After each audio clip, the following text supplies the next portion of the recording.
Excelentíssimo senhor governador Flávio Dino, excelentíssimo senhor Lorival Cerejo, vice-presidente do Tribunal de Justiça do Estado do Maranhão e presidente eleito, aproveito para desejar ao senhor sucesso na missão que Vossa Excelência vai assumir a partir de abril, que continue, que conduza o Tribunal de Justiça como tem conduzido sua carreira de magistrado, com muita retidão, muita responsabilidade, e que o tribunal continue sendo conduzido com o equilíbrio que todos nós esperamos, tal qual é feito hoje sob a presidência do desembargador José Joaquim Figueiredo dos Anjos.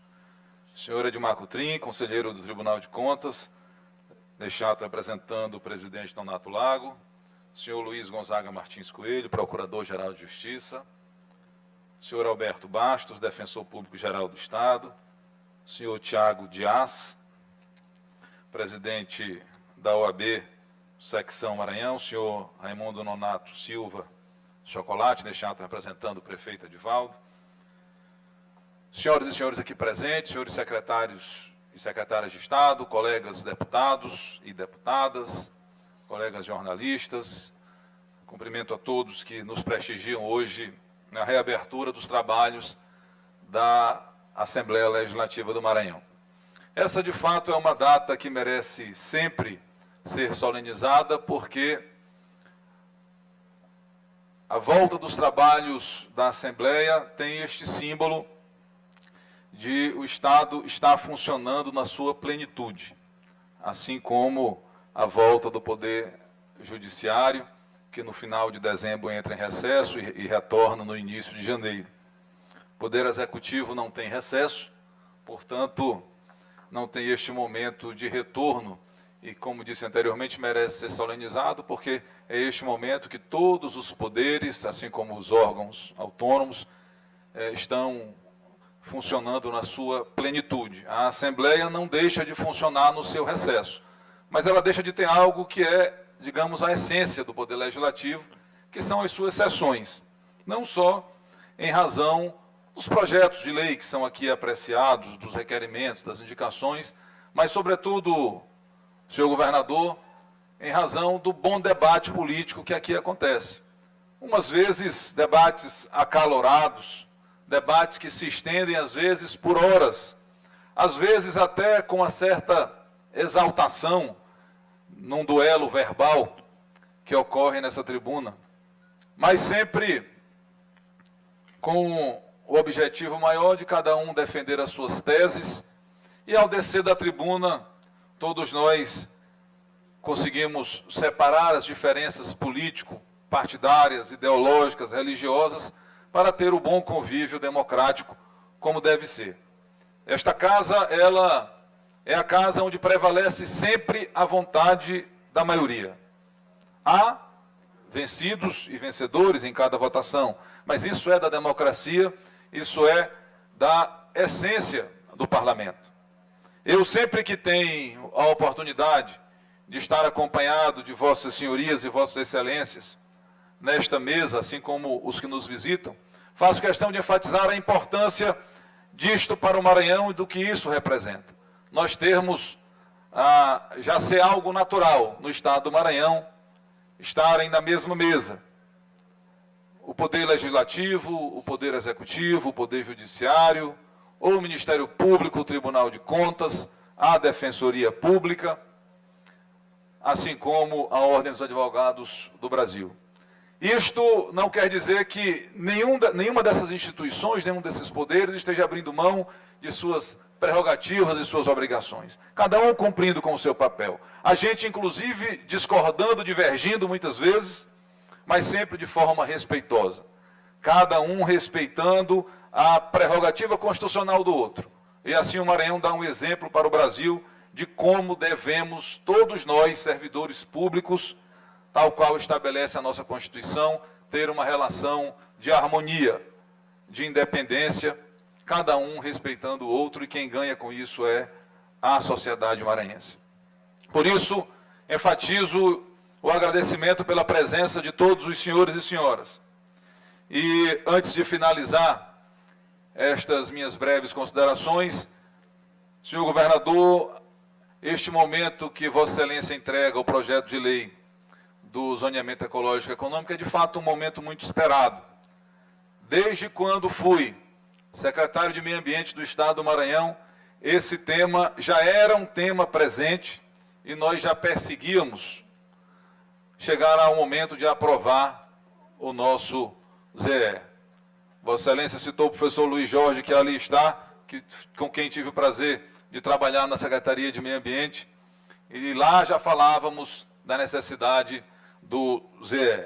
Nós vamos, claro, apreciar com o devido cuidado, sem perder de vista que nós precisamos ter o nosso ZE no menor espaço de tempo possível aprovado, mas faremos sim. De pronto já anuncio que faremos audiência pública para que possamos ouvir a sociedade e, se for o caso, aperfeiçoar a proposta que veio do Poder Executivo. Mas é, sem dúvida, um marco histórico que Vossa Excelência faz ao encaminhar para a Assembleia, e a Assembleia consolidará ao transformar em lei o projeto encaminhado pelo Poder Executivo. Hoje falei de manhã sobre a volta dos trabalhos e fui questionado por um colega jornalista sobre a relação, um comparativo entre a relação do governo, do Poder Executivo do Maranhão, o governador Flávio Dino, e o Poder Legislativo em comparação com a relação do Presidente da República com o Congresso Nacional. Me perguntou o colega jornalista, e achei uma pergunta inteligente, se o Congresso Nacional não tinha uma posição mais proativa, digamos, do que a Assembleia Legislativa do Maranhão. E eu disse muito claramente, isso foi numa TV local, que o Congresso Nacional, e eu felicito sempre os presidentes Rodrigo Maia e Davi Alcolumbre, porque eles são o ponto de equilíbrio da nação. E graças a Deus que eles lá estão para conter os rompantes autoritários do chefe do Executivo do Brasil. Claro que quando o chefe do Poder Executivo exorbita de suas prerrogativas, o Poder Legislativo ele precisa se impor para fazer valer o equilíbrio dos poderes e para fazer com que não haja, para que não se implante um poder autoritário no Brasil. Nesse sentido, há uma grande diferença entre as relações que tem os presidentes, aliás, que tem o Congresso Nacional com o excelentíssimo senhor Presidente da República e esta Assembleia com o senhor governador, porque em nenhum momento nós tivemos a nossa integridade ou as nossas prerrogativas agredidas pelo chefe do Executivo Estadual. Portanto, se ser discreto for respeitar as outras instituições, os outros poderes, eu prefiro ficar com a discrição que me é peculiar a querer ofender os princípios do Estado Democrático de Direito. Nós continuaremos assim, a Assembleia cumprindo com o seu papel de legislar, de fiscalizar o Poder Executivo, de dialogar com os outros poderes e órgãos autônomos, e assim continuaremos representando a sociedade maranhense. Apreciamos algumas centenas de projetos de lei no ano passado, seja de autoria do Poder Executivo, de autoria dos próprios deputados estaduais, ou de autoria do Poder Judiciário, do Ministério Público, da Defensoria Pública, do Tribunal de Contas. Fizemos inúmeros debates, apreciamos requerimentos, encaminhamos indicações e finalizamos o ano com a consciência tranquila de que cumprimos o nosso papel. A Assembleia compreende o momento de dificuldade. Todos os deputados compreendem o momento de dificuldade porque passa o Brasil e o Maranhão não é diferente. E nós aqui fizemos a nossa parte, inclusive quando, compreendendo as dificuldades porque passa o nosso Estado, todos os 42 deputados estaduais disponibilizamos R$100 mil de nossas emendas parlamentares para a Fundação Antônio Jorge Dino, para auxiliar na solução da crise, porque passa aquela instituição. E fiquei, assim como os outros colegas ficaram, felizes quando participamos daquela solenidade no Palácio dos Leões, onde foi feito o primeiro pagamento. Esta nossa contribuição não resolve o problema da Fundação Antônio Jorge Dino, mas é a forma que os deputados estaduais, nós deputados, encontramos para colaborar concretamente para diminuir o problema e para demonstrar que nós estamos solidários na solução desse problema, não só como agentes políticos importantes que somos, mas concretamente disponibilizando aquilo que é prerrogativo dos deputados estaduais, que são as nossas emendas parlamentares. Já, inclusive, convidei e tive a concordância da totalidade dos colegas com quem conversei, que nós repetiremos esse ano de 2020 a disponibilização novamente de emenda parlamentar para a Fundação Antônio Jorge Dino.